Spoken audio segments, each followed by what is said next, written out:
a huge percentage of people that present in a clinic are going to have tight upper traps. And by traps, we mean trapezius. The upper trapezius is just one of three parts of this large trapezius muscle. So obviously at the top, we have the upper trapezius, or the descending fibers.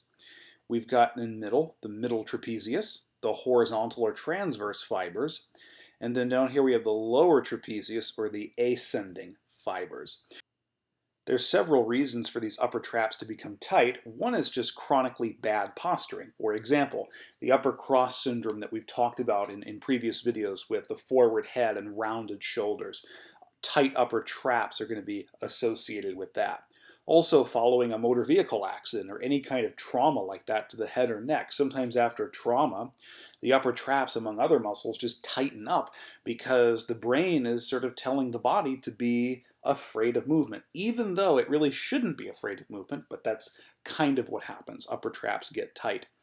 And it could even be as simple as stress or anxiety. So upper trap tightness is very common. So let's look at a stretch for the upper traps. Technically, this stretch can be done either in seated or standing. However, just because a lot of people have stress and anxiety, which contribute to tightness in this muscle, seated's probably better just to get people to kind of calm down a little bit. Now, one of my hands here, it's going to be my left one to start, is going to go behind my back. You can either put it behind your back or you can sit on it, meaning it goes under your buttocks. And the whole purpose of sitting on one hand or putting it behind the back is to depress the scapula. So by depressing the scapula and keeping it from elevating, we can get a little bit additional stretch to that upper traps. Okay?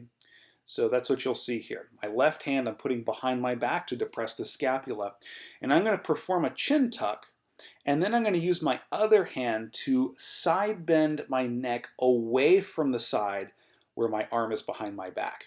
So whatever arm goes behind your back, or whichever one you're sitting on, that's the side of the upper traps that you're stretching. Okay? Now some sources, like you just saw there, will tell you to do a chin tuck and then side bend away. What I actually prefer is actually to just do some straight neck flexion. So you'll see that again here. Left arm goes behind the back. I'm actually giving some neck flexion and then using my right arm to bend away from the left side, the side where my arm is behind my back. So that's going to give me a stretch of the left upper traps, but obviously we want to stretch the other side too. So I'm just going to repeat that on the other side. So right there you see my right arm's behind my back. I gave a little chin tuck, and then I'm using my left arm to side bend my neck away from the right side. That's going to give me a stretch of the right upper traps. I can also, instead of doing a chin tuck, I can also bend the neck forward a little bit into a little bit flexion, and then also give that side bending there. Okay, that's a stretch of my right upper traps. In terms of how long to do the stretch, we're going to do it anywhere between 30 and 60 seconds per side. So you want to do at least 30 to get the effect of the stretch, but beyond 60 you get that diminishing returns where you're still getting an effect but not really anything beyond 60. So 30 to 60 per side is a good number.